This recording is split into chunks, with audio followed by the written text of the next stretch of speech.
சென்னை கம்பன் கழகத்தின் பொலிவுமிகு பொன்விழா நிறைவு விழாவிலே பங்கேற்று இவ்விழாவினுடைய துவக்கத்தில் அனைவரையும் வரவேற்று மகிழ்ந்திருக்கக்கூடிய சென்னை கம்பன் கழகத்தின் தலைவரும் நாடாளுமன்ற உறுப்பினருமான திராவிட ஆழ்வார் ஜெகத் ரட்சகன் அவர்களே,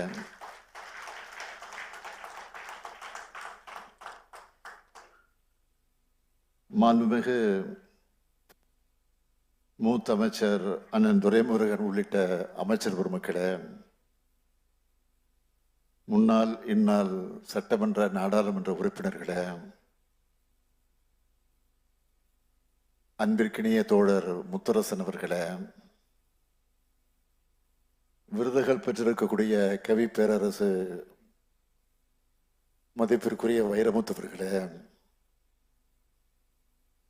பேராசிரியர் ஞானசுந்தரம் அவர்களே, அன்பிற்கினிய திரு பழனியப்பன் அவர்களே, பேராசிரியர் சாரதா நம்பி ஆரூரான் அவர்களே, சொல்வேந்தர் திரு சுகி சிவம் அவர்களே, மதிப்பிற்குரிய திரு இலங்கை ஜெயராஜ் அவர்களே, அன்பிற்குரிய அண்ணன் திரைப்பட இயக்குனர் எஸ்பி முத்துராமன் அவர்களே, சிறப்புரையாற்றிருக்கக்கூடிய முனைவர் பாரதி கிருஷ்ணகுமார் அவர்களே, தமிழ் அறிஞர்களே, தமிழ் சார்ந்தோர்களே, என் உயிரோடு கலந்திருக்கக்கூடிய தலைவர் கலைஞர் அவர்களின் உயிரினும் உயிரான அன்பு உடன்பிறப்புகளே, பத்திரிகை மற்றும் ஊடகத்துறை சார்ந்த நண்பர்களே, உங்கள் அனைவருக்கும் என்னுடைய அன்பான மாலை வணக்கம். கம்பனுக்கு சிடையப்ப வள்ளல் போல் கம்பன் கழகத்துக்கு நமது திராவிட ஆழ்வார் அருமை சகோதரர் ஜெகத் ரட்சகன் அவர்கள் இந்த விழாவுக்கான அழைப்பிதனை என்னிடத்தில் வழங்கிய போது என்னுடைய பெயருக்கு முன்னால் நடையில் நின்றிய நாயகன்னு போட்டிருக்கு. நடந்து மக்களை சந்திக்கிறதுனால இந்த பட்டம் கொடுக்குறாங்களோன்னு நான் கேட்டேன் அவரிடத்துல. அவர் சிரிச்சுக்கிட்டே சொன்னார், இது கம்பராமாயண வரின்னு சொன்னார். தந்தை பெரியார், பேரறிஞர் அண்ணா, தலைவர் கலைஞர் காட்டின வழியில தமிழ்நாட்டோட உயர்வுக்கான பாதையில் நடக்கும் எனக்கு கம்பரின் வரிகளை கொடுத்த திராவிட ஆழ்வார நானும் கம்பரின் வரிகளாலேயே வாழ்த்து விரும்புகிறேன். சிடையப்ப வள்ளல் 100-ல் ஒருவர் அல்ல, 1000-ல் ஒருவர்னு சொல்கிறார் கம்பர். அப்படி நம்ம ஜெகத் ரட்சகர் அவர்களும் குணத்துல 1000-ல் ஒருவர் தான். என்ன இது ஸ்டாலினுக்கும் கம்பன் விழாவுக்கு என்ன தொடர்புன்னு யாரும் வியக்க வேண்டாம். 1999 இதே அரங்கில் நீதியரசர் MM இஸ்மாயில் முன்னின்று நடத்தின கம்பன் விழாவில் தலைவர் கலைஞர் அவர்கள் பங்கேற்றார்கள். அந்த மேடையில் ஜெகத் ரட்சகனும் இருந்தார். அதுக்கு முன்னாடி 1969 பெரியவர் சாகணேசன் காரைக்குடியில் நடத்தின கம்பன் விழாவிலையும் முத்தமிழறிஞர் கலைஞர் பங்கேற்று பேசினார். அப்போ அவர் என்ன சொன்னார்னா, இந்த விழாவுக்கு வந்த என்னை ஆச்சரியத்தோடு பார்க்காதீர்கள், என்னை அழைத்து வந்தவர்களை ஆச்சரியத்தோடு பாருங்கள்னு நகைச்சுவையோடு சொன்னார். நானும் அப்படித்தான்.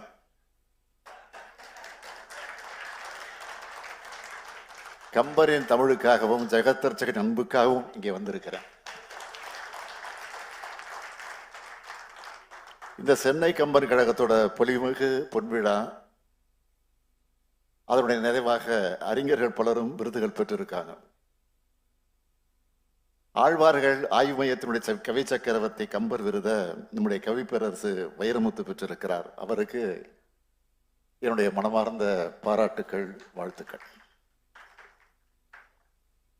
கம்பன் கழக வழங்குகிற ஏற்றமிழ் அறிஞர் விருதை பெற்றுள்ள பேராசிரியர் ஞானசுந்தரம் அவர்களையும், கம்பன் அடிசூடி பழனியப்பன் அவர்களையும், முனைவர் சாரதா நம்பியாரூரான் அவர்களையும், சொல்வேந்தர் சுகேசிவம் அவர்களையும், கம்பவாரதி இலங்கை ஜெயராஜ் அவர்களையும் வாழ்த்துகிறேன், பாராட்டுகிறேன்.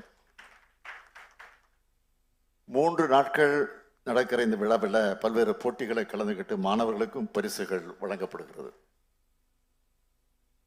இது போன்ற விழாக்கள் இலக்கிய சுவையை பேசுறது மட்டுமில்லாம இன்றைய இளைய தலைமுறைக்கும் இலக்கிய சுவையை ஊட்டுகிற வகையில் அமையும்னு நான் கேட்டுக்கிறேன். திராவிட இயக்கம் கம்பராமாயணத்தை மாறுபட்ட கோணத்தில் பார்த்த இயக்கம்.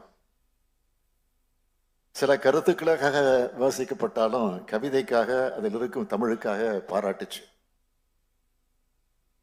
பேரறிஞர் அண்ணா அவர்கள் முதலமைச்சராக இருந்த காலத்தில் தான் சென்னை கடற்கரையில் கவி சக்கரவர்த்தி கம்பருக்கு சிலை வைக்கப்பட்டுச்சு. வடபுலத்தை சார்ந்த வால்மீகி எழுதின ராமாயணத்தை தமிழ் மண்ணின் மனம் காக்க கம்பர் எழுதினது நமக்கு தெரியும். அயோத்தியோட பெருமையை சொல்லும் போது கூட காவேரி நாட்டோட ஒப்பிட்டவர் கம்பர். ராமனை அவதாரமாக காட்டுவது வால்மீகியோட பார்வை. ஆனால் சக்கரவர்த்தியின் மகனா தொடங்கி கோசல நாட்டு சக்கரவர்த்தியாக முடிக்கிறது கம்பரின் பார்வை. கவிதையில் வர்ற அரசர்கள் பேரை தமிழுக்கு மொழிபெயர்த்தவர் கம்பர். கம்பன் கண்ட சமரசம் என்ற புத்தகத்தை எழுதின நீதி அரசர் M.M. இஸ்மாயில் கம்பன் கழக விழாக்களை தொடர்ந்து நடத்தி கம்பனின் தமிழில் சமூக ஒற்றுமையை கண்டார். நதிகள் பலவாக ஓடி வந்தாலும் அது வந்து சேர்வது கடல்தான். அதுபோல வேறு வேறு கடவுள்கள் இருந்தாலும் நோக்கம் ஒன்றுதான் என்ற பொருள்ல கம்பர் பல பாடல்களை பாடியிருக்கிறார். 1989 இதே கம்பன் கழக விழாவில் உரையாற்றின தலைவர் கலைஞர் அவர்கள் கம்பனின் கவிதைகளில் தீட்டிய கனவாம் வளம் குழிக்கும் திருநாட்டை உருவாக்க உறுதியேற்போம்னு குறிப்பிட்டார்.